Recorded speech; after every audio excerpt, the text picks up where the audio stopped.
करोही खाली हेट करोही। अरे के कर संगे जवनिया अपडेट करोही, अपडेट करोही।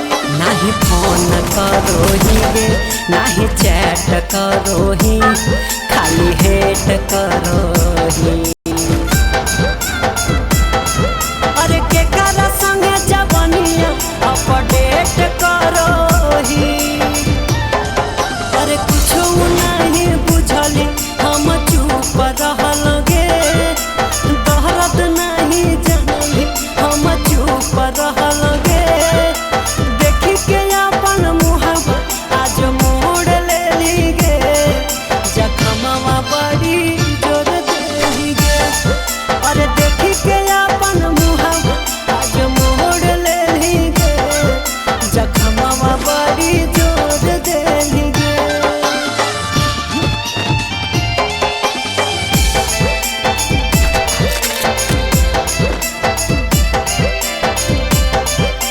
अरे देखी के अपन मुहबा आज मोड़ लेली गे।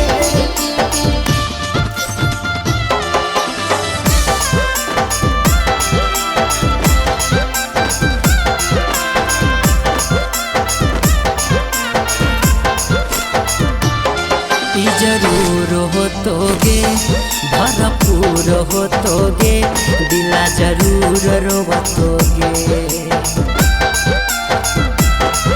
अरे रूपवा के गुरु चूर चूर हो तोगे,